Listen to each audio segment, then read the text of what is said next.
చంద్రబాబు ప్రతి నెల 1వ తారీఖున చేస్తున్న కామెడీ షో, టీవీ షోలను మించిపోతోంది. పెన్షనర్ల మీద చంద్రబాబుకి అంత టీవీ షోలను మించిపోతోంది. పెన్షనర్ల మీద చంద్రబాబుకి అంత ప్రేమ ఉంటే 2 ఏళ్లలో 6 లక్షల మందికి ఎందుకు పెన్షన్ తొలగించారు? డాక్టర్ తాళే రాజేష్, రాజాం నియోజకవర్గం వైఎస్ఆర్సీపీ ఇన్ఛార్జ్. దాన్ని మించిన షో ప్రజలను ఆహ్లాదకరంతోనూ ఉత్సాహంగానూ ఉవ్విళ్ళూరిస్తుంది. అదే ప్రతి నెల 1వ తేదీన చంద్రబాబు నాయుడు గారు చేసే రీల్ షో.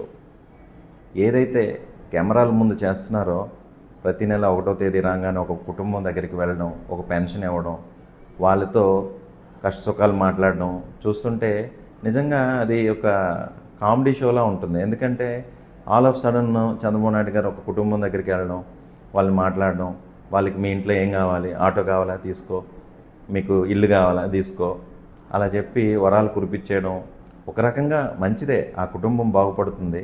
కాకపోతే ఇక్కడ చంద్రబాబు నాయుడు గారు తెలుసుకోవాల్సింది ఏంటంటే అలాంటి కుటుంబాలు కొన్ని లక్షలు కొన్ని కోట్లలో ఉన్నాయనేది మీరు గ్రహించాలి.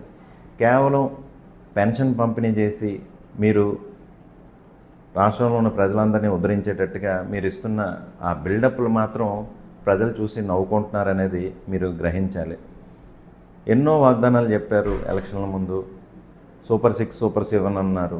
ఈరోజు చూస్తే కేవలం పెన్షన్లే, పంచిన పెన్షనే మళ్ళీ పంచి, ఊర్లు మార్చి, ప్రాంతాలు మార్చి, ఇల్లు మార్చి మీరు పడుతున్న కష్టాలు చూస్తుంటే చాలా ఒక రకంగా బాధ అనిపిస్తుంది. అయ్యో ఏంటి ఇది అని, ఒక రకంగా హాస్యాస్పదంగా కూడా ఉంది. అది మీరు గ్రహించాలి. నిజంగా ప్రజల మీద, ఆ పెన్షన్ల మీద మీకు ఒక దృఢ నిశ్చయం ఉంది అని అంటే మరి 6 లక్షల పెన్షన్లు ఎందుకు తీసేశారు అనే దానికి మీరు ఒక సమాధానం చెప్పాల్సి ఉంది. రెండవది, ఈరోజు డైవర్షన్ పాలిటిక్స్ పీక్ స్టేజ్లో ఉన్నాయి. ఎందుకంటే మీరు ఏదైతే చెప్పారో అది చేయలేకపోయారు, ప్రజలు కూడా అది గమనిస్తున్నారని మీకు తెలిసింది. అందుకని ప్రతి దానికి ఒక డైవర్షన్. లడ్డూతో మొదలుపెట్టారు, తిరుమల తిరుపతి దేవస్థానం, అక్కడ లడ్డూతో మొదలుపెట్టి ఈరోజు ఎక్కడెక్కడికో వెళ్ళిపోతున్నారు. ఒకసారి చూస్తే ఏదన్నా సరే, ఇప్పుడు సపోజ్ ఈరోజు ట్రెండింగ్ టాపిక్ సాయికృష్ణ మరణం. జగన్మోహన్ రెడ్డి గారు వెళ్ళే వరకు ఏమీ లేదు, యాక్షన్ కానీ ఏమీ లేదు. ఈరోజు చూస్తే అటు తిరిగి ఇటు తిరిగి గొడ్ల పార్టీ అని మమ్మల్ని అంటున్నారు. ఒక లాకప్లో ఒక వ్యక్తి చనిపోయినప్పుడు, పోలీసుల మీద అభియోగం మోపబడినప్పుడు దానికి మీరు చట్టబద్ధంగా న్యాయబద్ధంగా మాట్లాడాలి. కానీ పోలీసులు మనుషులే కదా, వాళ్ళు చేస్తే తప్పేం లేదు, కొన్నిసార్లు అలా జరిగిపోతుంటాయని ఇంత 30-40 ఇయర్స్ ఇండస్ట్రీగా చెప్పుకున్న మీరు మాట్లాడడం అనేది మాత్రం సబబు కాదు అని నాకు అనిపిస్తుంది. ఇకపోతే ఒక మంత్రి గారిని, మాజీ మంత్రి ఒకరు వైఎస్ఆర్ కాంగ్రెస్ పార్టీకి చెందిన ఆయన ఒక మాట అన్నారు, కానీ దాన్ని యావత్ మహిళా ప్రపంచానికి అన్నట్టుగా మీరు దాన్ని తిమ్మిని బమ్మి చేసి చూపించడం కూడాను చాలా విచిత్రంగా అనిపిస్తుంది.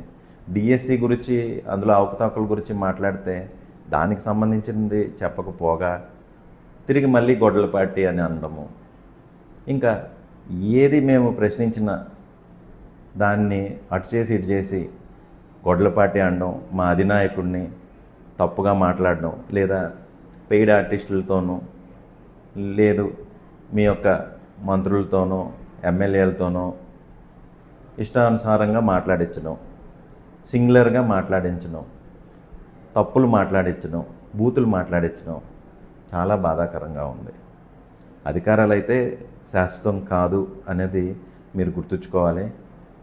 ఇంకొకటి మాత్రం నాకు చాలా ఆనందం అనిపిస్తుంది, మంచో చెడో నాకు తెలియదు, కానీ మేము వైఎస్ఆర్ కాంగ్రెస్ పార్టీ నాయకులు కానీ కార్యకర్తలు కానీ మేము జగన్ గారి గురించి ఆలోచించి మాట్లాడిన దానికన్నా మీరందరూ జగన్ నామస్మరణ చేస్తున్నారు.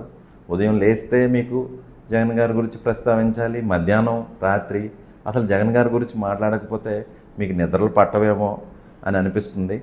బాగుంది, నాకైతే జగన్ గారి నామస్మరణ మీరు మాకన్నా ఎక్కువగా చేస్తున్నారు కనుక దానికి మీకు ప్రత్యేకంగా కృతజ్ఞతలు తెలియజేసుకుంటున్నాను.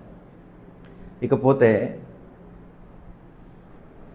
మీరు ఒక షీల్డ్ని క్రియేట్ చేసుకుంటున్నారు.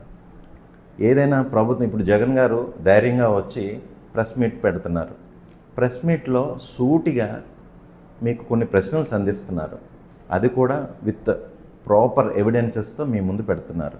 నిజంగా మీరు ప్రతిపక్షంలో మీరింత ఎక్స్పీరియన్స్డ్ సీఎంగా ఉన్నప్పుడు వాటి గురించి మీరు మాట్లాడండి, దానికి ఖండనివ్వండి. మీ దగ్గర ఉన్న ఏదైతే మెటీరియల్ ఉందో, ఏదైతే ప్రభుత్వానికి సంబంధించిన లెక్కలు ఉన్నాయో, లేదు అమరావతికి మేము ఎంత ఖర్చు పెట్టాం, లేకపోతే పథకాలకు ఎంత ఖర్చు పెట్టాం అని చెప్పి మీరు కూడా ప్రజల ముందుకు రండి, వచ్చి చెప్పండి. ప్రజలు కూడా తెలుసుకోవాలి కదా. అందరూ ఇంటర్నెట్లో సెర్చ్ చేసి అరే జగన్ గారు చెప్పింది నిజమని తెలుసుకోలేరు కదా. సో మీరు కాదు, లేదు జగన్ గారు చెప్పింది తప్పు అని మీరు చెప్పాలని అనుకుంటే మీరు సాక్ష్యాధారాలు తీసుకొచ్చి ఇలానే ప్రజల ముందో మీడియా ముందో మీరు మాట్లాడితే బాగుంటుంది అనేది నా ఒక కోరిక. ఇంకొకటి, మీరు ప్రతి కుటుంబానికి చేసే బదులు మీకు ఒక సజెషన్ ఇస్తున్నాను, మీకు సజెషన్ ఇచ్చినంత పెద్దోడిని కాకపోవచ్చు కానీ మంచి ఎవరైనా చెప్పొచ్చు అనే ఉద్దేశంతో మీరు ఒక కుటుంబాన్ని ఒక యూనిట్గా తీసుకునే బదులు ఒక జిల్లాను ఒక యూనిట్గానో, ఒక నియోజకవర్గానికి ఒక యూనిట్గానో తీసుకొని అక్కడికి మీరు వెళ్ళండి. ఒక కుటుంబం సమస్యలు కాదు, అక్కడ లోకల్గా ఏముంది, రైతులు ఏమైనా కష్టాలు పడుతున్నారో వాళ్ళకి ఏం చేయాలో చేయండి. అలానే అక్కడ సాగునీటి సమస్య ఉందా, తాగునీటి సమస్య ఉందా, లేకపోతే అక్కడ ఏమైనా రోడ్లు బాగాలేవా, అలానే మీరు అలా దత్తత తీసుకొని మీరు అవన్నీ కూడాను ప్రభుత్వ పరంగా చేస్తే ఆ ఊరు కానీ, ఆ నియోజకవర్గం కానీ, ఆ జిల్లా కానీ, అలానే ఆ రాష్ట్రం మన రాష్ట్రం